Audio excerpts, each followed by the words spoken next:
Any questions ఏమీ లేకపోతే so next చాప్టర్లోకి వెళ్దాం మనము. మీ వాస్తవాన్ని ఎన్నుకోండి, రాదగిన భవిష్యత్తును సృష్టించుకోండి. చూసారా, ఇప్పుడు ఇంతవరకు మనం చెప్పుకున్న వాటన్నిటినీ కూడా అమలు జరుపుతూ ఉంటే మనం కరెక్ట్గా ఇప్పుడు ఈ చాప్టర్ దగ్గరకు వచ్చేటప్పటికి మనం ఏ స్టేజ్లో ఉంటామంటే మన వాస్తవాన్ని మనమే ఎన్నుకునే స్టేజ్లో ఉంటాము. సో కాబట్టి ఇప్పటి వరకు జరిగిన ఆ రికార్డింగ్స్ అన్నీ వేసుకోండి, వేసి మళ్ళీ వినండి ప్రతిరోజు కూడా. సో ఇప్పుడు వాస్తవాన్ని ఎన్నుకోవడము, రాదగిన భవిష్యత్తును కూడా మనమే సృష్టించుకోవడం. ఆధ్యాత్మికంగా ఎదగాలంటే మీరు ఒక ముఖ్యమైన విషయాన్ని తెలుసుకోవాలి. ఏంటంటే మీ వాస్తవానికి మీరే సృష్టికర్తలు అనే విషయాన్ని మనము తప్పకుండా తెలుసుకొని తీరాలి అని చెప్పేసి అంటున్నారు. మీ ఎదుగుదలలో ఒక గొప్ప మలుపు ఏమిటంటే జరుగుతున్న ప్రతిదానికి మీరే కారణమనే బాధ్యతను తీసుకోవడం. ఓకే, జరుగుతున్న ప్రతిదానికి, ఎప్పుడో జరిగిపోయిన దానికి స్టిక్ అయి ఉండడం కాదు, మళ్ళీ రెండింటి మధ్య తేడా ఉంది. ఎప్పుడో జరిగిపోయిన దానికి స్టిక్ అయి ఉంటే మళ్ళా అది ప్రాబ్లం, గతానికి స్టిక్ అయి ఉండద్దు. ఇప్పుడు జరుగుతూ ఉన్నదానికి కారణం మనమే అని మనం నమ్మాలి. కానీ జనరల్గా మనకి ఏంటి అలవాటు, వాళ్ళని వీళ్ళని నిందించడము, లేకపోతే ఎవరో దేవుడు అనేవారు పైన ఉన్నాడు, వాడు చేయిస్తున్నాడు కాబట్టి ఇలా జరుగుతుంది అనుకోవడము, ఆ విధమైన తప్పుడు భావనలో ఉంటూ ఉంటాం. కానీ కాదు, మనమే కారణమని బాధ్యత తీసుకోవాలి. ఇప్పుడు ప్రస్తుత ప్రజెంట్ మూమెంట్లో ఉంటూ మీకు కావలసిన జీవితాన్ని సృష్టించుకోగల అవకాశము మనకుంది అని గ్రహించినప్పుడు ముందు గ్రహించాలి. అలా గ్రహించినప్పుడు అప్పుడు మన బాధ్యత తీసుకోవడం అనేది జరుగుతుంది అనేసి అంటున్నారు. అంటే అర్థం ఏంటి, మీరు మీ పూర్ణ ఆత్మ మీ ఓడక క్యాప్టెన్స్ కాగలరు. అది మీ జీవితాన్ని సృష్టించుకోవడానికి మీరే మూలము.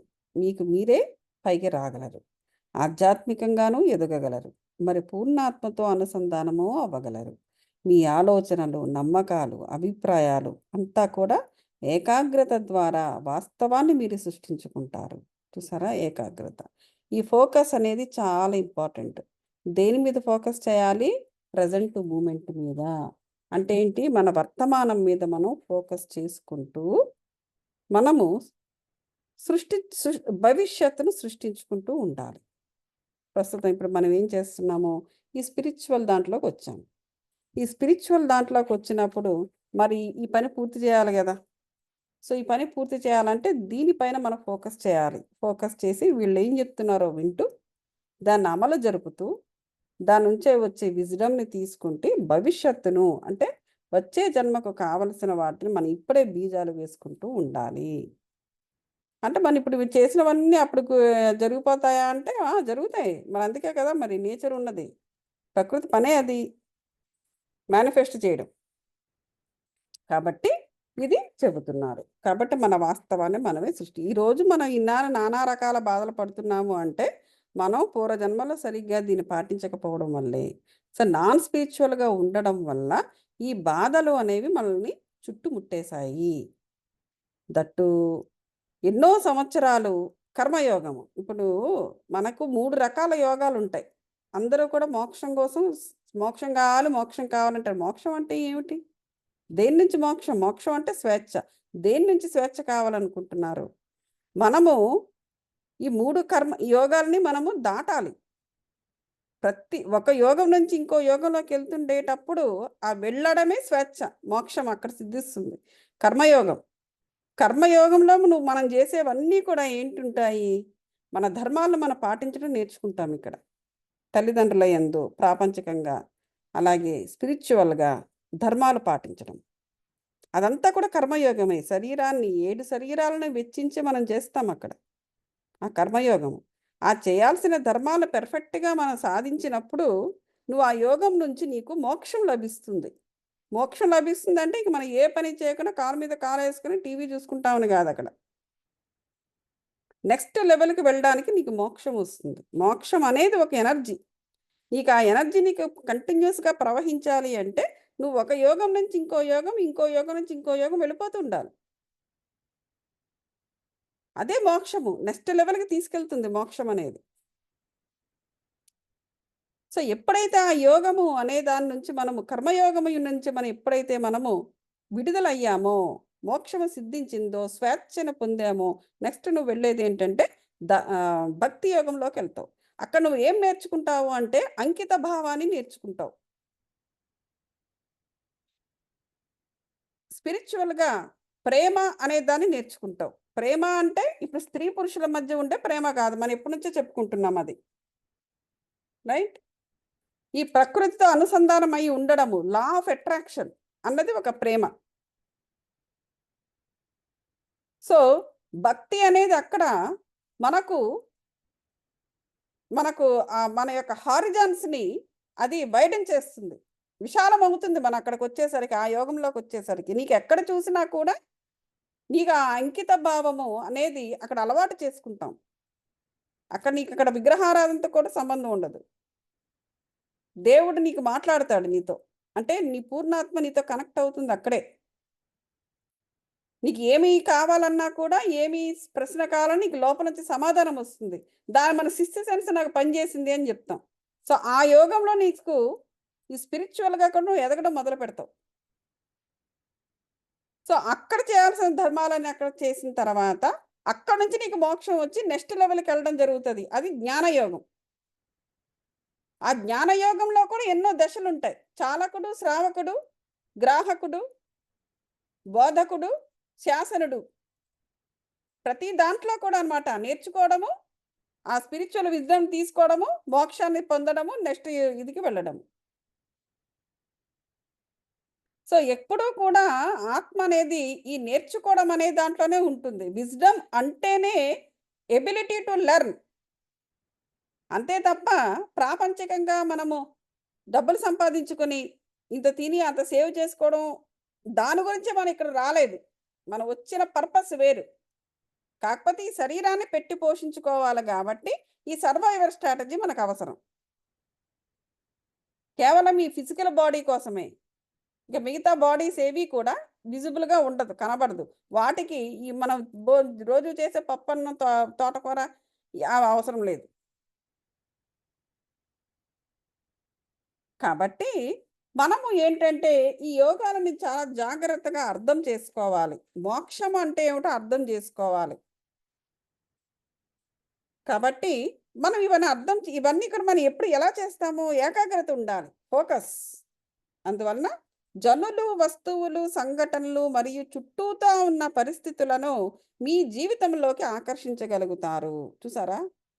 మనము మనుషుల్ని ఎలా దగ్గర చేసుకోగలుగుతాము? ఎప్పుడంటే మనం ఈ విధంగా ఎదిగినప్పుడు ఆటోమేటిక్‌గా ఏమవుతుందంటే పక్షులు కూడా మనకి దగ్గరలో వస్తాయి. బాగా గమనించండి. పిచ్చుకలు ఇవన్నీ కూడా. అలాగే జనులు, వస్తువులు, పరిస్థితులు అన్నీ కూడా మనకు అట్రాక్ట్ అవుతూ ఉంటాయన్నమాట. మీ ఎమోషన్స్ మరి మీ ఏకాగ్రత మీద ఆధారపడి మీ ఆలోచనలు అంత తొందరగా అమల్లోకొస్తాయి. ఎప్పుడైతే ఈ ఫోకస్ అనేది మనం కంటిన్యూ చేస్తుంటామో ఆటోమేటిక్‌గా ఇవన్నీ కూడా ఈజీగా మనకు అమలులోకి వస్తాయి. జీవితంలో ప్రపంచంలోని ఆలోచనలు లేక భావాలు మీ బయట ప్రపంచంలోని సంఘటనలు, వస్తువులు మరి బంధాలుగా సృష్టించబడతాయి. ఎందుకంటే మీ వాస్తవానికి మీరే సృష్టికర్తలు. అది. చూసారా? మన లోపల ఉన్న ఎటువంటి భావాలనేవి మనం క్యారీ చేస్తుంటామో, అటువంటి సంఘటనలే మనకు బయట ప్రపంచంలో జరుగుతూ ఉంటాయి. అటువంటి సంఘటనలకు సంబంధించిన మనుషులే మనకు బంధాలుగా ఏర్పాటు జరుగుతూ ఉంటాయి. మనలో ఏముందో ఎందుకంటే మన వాస్తవానికి మనమే సృష్టికర్తలము. సో, కాబట్టి ఎప్పుడూ కూడా మనం అర్థం చేసుకుంటూ వాటిని ఏ విధంగా మనము ఆహ్, ఇప్పుడు కారు ఉంటుంది. కారుకి గేర్ వేస్తుండాలి. లెఫ్ట్‌కెళ్ళాలా? రైట్‌కెళ్ళాలా? అనేసి. వాటికి మనము అలాగే గేర్ వేస్తూ వాటిని ముందుకు నడిపించుతూ ఉండాలి. లేకపోతే మన బంధాలు అలాగ మనతో ఉండిపోతాయి. ఉండిపోయి వాటికి మోక్షం ఉండదు. మనమేమి పూనుకోకపోతే వాటికి కూడా ఏ మోక్షము రాదు. ఎందుకంటే నీ మీద ఆధారపడి ఉన్న వాటికి నువ్వు గేరు వేసి వాటికొక దీపం వెలిగించాలి, దారి చూపించాలి. నువ్వు అక్కడ దిక్సూచివి. ఎప్పుడవుతావు? నువ్వు నీ భవిష్యత్తు నీ చేతిలోకి తీసుకున్నప్పుడు, వర్తమానం మీద ఫోకస్ చేసినప్పుడు, నీ వాస్తవాన్ని నువ్వే సృష్టించుకుంటున్నావు అని నమ్మినప్పుడు మాత్రమే నువ్వు మరొకరికి దిక్సూచి కాగలవు. అలా దిక్సూచి అయినప్పుడే మన లోపల ఏర్పడిన బంధాలు, అంటే బయట బంధాలున్నాయి. మొగుడు, పిల్ల, వాళ్ళ పిల్లలు వాళ్ళు అవన్నీ బయట బంధాలు. నీవు కొన్ని ఎనర్జీస్‌తో వస్తావు ఈ భూమి మీదకి. కొన్ని పనులు చేయడానికొస్తావు. ఆ బంధాల గురించి నేను మాట్లాడుతున్నాను. అయితే జరిగిన ప్రతి సంఘటనకు మీరు వెనక్కు తిరిగి ఆలోచన చేసినట్లయితే అవి మీ జీవితాలలో ఎప్పుడో ఒకప్పుడు ఆలోచనగానో, చిత్రముగానో, నమ్మకముగానో, ఎమోషన్‌గానో లేక ఉద్దేశముగానో వచ్చి ఉంటుందని తెలుస్తుంది. మీరు తీసుకునే ప్రతి నిర్ణయము మరి మరి ఇష్టం మీ వాస్తవంగా రూపొందుతుంది. చూసారా? మనం మనకు ప్రతి సంఘటన నుంచి కూడా ఏంటి నా నా నా నా యందు ఈ సంఘటన జరిగింది. ఇందులో నాకు దీంట్లో నాకు ఏది నాకు దేనికి నేను బైండ్ అయ్యున్నాను. ఆ సంఘటనలో దేనికో దానికి నువ్వు బైండ్ అయ్యి ఉంటే తప్ప అది నీ నీ నీ కళ్ళ ముందుకు కూడా రాదు. వచ్చింది అంటే అందులో ఏదో ఉందక్కడ. నీకు దానికి ఉన్న లాలూచి. ఆ లాలూచి ఏమిటో మనం తెలుసుకోవాలి. ఆ లాలూచి ఎప్పుడిది? అది ఎప్పటిదైనా కావచ్చు. ప్రస్తుత జన్మది కావచ్చు. పూర్వపు జన్మది కావచ్చు. అందులో ఏదైనా కావచ్చు. ఆ పూర్వజన్మలో అలా వచ్చి అలా వెళ్ళిపోయిన ఆలోచన కావచ్చు. కానీ మరి నేచర్‌కేం తెలీదు గదా! అహో! వీడికి ఇదే కావాలని మేనిఫెస్ట్ చేసేసిందేమో! అదిప్పుడొచ్చిందేమో! అది కేవలం ఒక ఆలోచనకు అయ్యుండొచ్చు. చూసారా ఎంత వొలటైలో ఆవిరి. వొలటైల్ అంటే వాటర్ చూసారా కొంతసేపటికి ఆవిరైపోతుంది. అది మనం గూడా. అలా ఆవిరైపోతూ ఉంటే మన ఆలోచనలు ఆవిరి. దాంట్లో ఏముండదు. ఒక చిత్రం కావచ్చు. ఒక నమ్మకము కావచ్చు. ఇప్పుడు మన ఇంట్లో కూడా కొన్ని చిత్రాలు అందానికి పెట్టుకుంటాం. ఏదో అప్పుడు సరదాగా అందంగా ఉంది గదా! అని పెట్టుకున్న అంతవరకే దాని గురించి మీరు ఆలోచించాలి. ఆ చిత్రాన్ని రోజు ఆరాధిస్తూ, ప్రేమిస్తూ దాన్ని అటెళ్ళినప్పుడు, ఇటొచ్చినప్పుడు 24 గంటలు దాని మీద ఫోకస్ చేశారనుకోండి, అది మేనిఫెస్ట్ అయిపోద్ది. ఏదో జన్మలో ఆ చిత్రంలో ఏముందో ఆ సంఘటనలు, నువ్వు ఏమి ఊహించుకొని దాన్ని ఎక్స్‌ట్రాపులేట్ చేసుకుంటున్నావో బ్రెయిన్‌లో, అది మేనిఫెస్ట్ అయిపోయి, అది తిరిగి నీకు జీవితంలో ఏదో ఒక రియల్ సంఘటన అయిపోద్ది. ఆఫ్టర్ ఆల్ ఒక పిక్చర్. ఆఫ్టర్ ఆల్ గోడ మీద పెట్టుకున్న బొమ్మ. అది నీ జీవితానికి ఏ సంబంధం లేదు. కేవలం ఒక చిత్రకారుని యొక్క ఊహ. వాడు అంత అందంగా వేస్తే, నువ్వు దాన్ని రియాలిటీ చేసేస్తున్నావు. అది మన క్రియేటివిటీ, మన బుర్రలో ఉన్న క్రియేటివిటీకి ఉన్న పవర్. అలాగైనా కావచ్చు, లేదా ఒక నమ్మకం కావచ్చు. ఏ జన్మలోనో, ఎప్పుడో ఏదో ఉన్న నమ్మక వ్యవస్థల్లోని ఒక నమ్మకం కావచ్చది. ఎమోషన్ కావచ్చు. లేకపోతే నీ ఉద్దేశ్యం, నీ భావన. ఊరికనే చెప్తూ ఉంటాం గదా! మనము ఉచిత సలహాలు ఇస్తూ ఉంటాం. ఎవరి గురించి ఏదో వింటాం. ఆ! అలా అయ్యుండొచ్చు, ఇలా అయ్యుండొచ్చు. అది కూడా. మనది కానప్పుడు మనకనవసరం అది. సో, అవైనా సరే మనకు మళ్ళీ ఎన్నో జన్మల తర్వాత కావచ్చు, నెక్స్ట్ జన్మలో ఎన్నో ఏళ్ల తర్వాత కావచ్చు, వచ్చి ముందుకొచ్చేస్తుంది అని చెప్పి వాస్తవంగా రూపొందుతుంది అని చెప్తున్నారు. చూసారా ఎంత జాగ్రత్తగా ఉండాలో? సో, కాబట్టి ఈ వాస్తవాన్ని ఎన్నుకోవడంలో మనం చాలా జాగ్రత్త వహిస్తూ ఉండాలి. ఈరోజు మనము ఇక్కడితో ఆపుదాం. దీనిపైన మీరు అర్థం చేసుకొని నేను చెప్తున్న దాన్ని పాత రికార్డింగ్స్ అన్నీ వేసుకుంటూ, ఈ విషయాన్ని కూడా దృష్టిలో పెట్టుకొని ఆలోచనలు చేసుకోవాలన్నమాట. ఆల్రైట్. సో, అది ఇక్కడికి ఆపుదాం. దీనిపైన ఏదైనా క్వెషన్ ఉంటే దీనికి రిలేటెడ్‌గా ఏదైనా క్వెషన్ ఉంటే నన్ను అడగవచ్చు ఇప్పుడు. Any question? మ్యామ్ నమస్తే. నమస్కారం అండి. చెప్పండి. ఆ! అది మీరు చెప్తున్నారు కదా! మనం కూడా ఏదో కొన్ని పనులు చెయ్యడానికే ఇక్కడ వచ్చి ఉన్నాము అనేసి. అవునండి. బట్ దాన్ని మనం రికగ్నైజ్ చెయ్యడం ఎలాగా? రికగ్నైజ్ చేయడం ఎలాగా అంటే మన సంఘటనల నుంచే మనం రికగ్నైజ్ చేయాలి. ఆ సిట్యుయేషన్స్‌ని బట్టి. కాలం కాని కాలంలో కొన్ని జరుగుతూ ఉంటాయి. ఇదేంటి ఇప్పుడు హ్మ్. ఇలా జరిగింది అని మనం అనుకుంటాం చూడండి. అది ఇప్పటికి సంబంధించింది కాదు. ఉదాహరణకి. అది ఓకే. ఏ జన్మలోనిదో సంబంధించినది. కానీ దాన్ని ఇప్పుడు తప్పుకోవద్దు. అది నిన్నటి రికార్డింగ్‌లో ఉన్నది అదే. నిన్న రికార్డింగ్‌లో నేనేం చెప్పాను నేను? మనకి జరుగుతున్న దానిని ఆ ఎనర్జీని అలా ప్రవహించనియ్యండి అంటాడు. హ్మ్. హ్మ్. ఆపొద్దు అంటాడు. సో, హ్మ్. మరి ఆపకపోతే శైలజ గారు అడిగారు. ఆపకపోతే ఎలాగండి? ఏదైనా డ్యామేజ్ కలిగితేనో? సో, మనము థాట్ ప్రాసెస్‌ని మార్చాలి. డ్యామేజ్ కలుగుతుంది అనేటువంటి ప్రాసెస్ పెట్టకూడదక్కడ.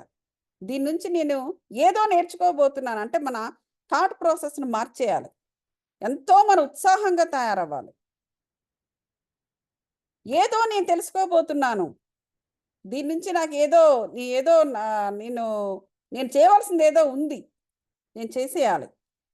చేయకపోతే మళ్ళీ నీకు నెక్స్ట్ జన్మలో మళ్ళీ వస్తుంది మరొక రూపంలో.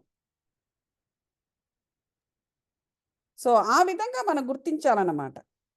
ఇప్పుడు మామిడి పళ్ళ సీజన్‌లో మామిడి పళ్ళొస్తాయి. మామిడి పళ్ళు రావడం మానేసి ఇంకేదో కాయలొచ్చాయనుకోండి. దానికేదో కారణం ఉంటుంది. అలా మనం హ్మ్. For example. అది. Okay. Okay. Okay. Thank you. Yeah! You welcome అండి. Any questions? మనము 21 డేస్ చేసాం కదా! 40 డేస్ పెడదాం అనుకుంటున్నాను. సో, ఏమంటారు మీరు? ఏముంది ఇది మన రోజు చేస్తున్న ఇదే 40 డేస్ అని పెట్టుకుంటాం అంతే. ఇంకొంచెం కొంచెం డిస్కషన్స్ అవి చేస్తుంటాం. చేద్దామా? ఆ! యాహ్! పెడదాం. పెడదాం. ఓకే. చేద్దాం. సో, రేపటి నుంచి స్టార్ట్ చేద్దాం 40 డేస్. ఓకేనా? ఆహా! హ్మ్. ఆహా! Same time ma'am? సేమ్ టైమా? Same time. ఆహ్, మ ఓకే. మధ్యలో ఒకవేళ నేను మెడిటేషన్ తీసుకోకపోయినా మీరు మాత్రం కంటిన్యూ చేయాలి. నేను అక్కడ ఓకే. మీటింగ్ పెడతాను నేను. Day 1, day sure. 2 అని చెప్పేసి మనము రాసుకుంటే సరిపోతుంది. రోజు కలిసినప్పుడు పర్వాలేదు. మధ్యలో ఏదైనా మిస్ అయితే. బట్ ఎనీవే నేను వేస్తూ ఉంటాలెండి. 40 డేస్ ఓకే. ఓకేనా? ఓకే. షూర్. Thank you. రేపటి నుంచి మొదలు పెడదాం. Thank you. Good night. Good night. Thank you. Thanks everybody. Yeah! మళ్ళీ మనము రేపు మంగళవారము రేపు కలుద్దాం. ఓకే?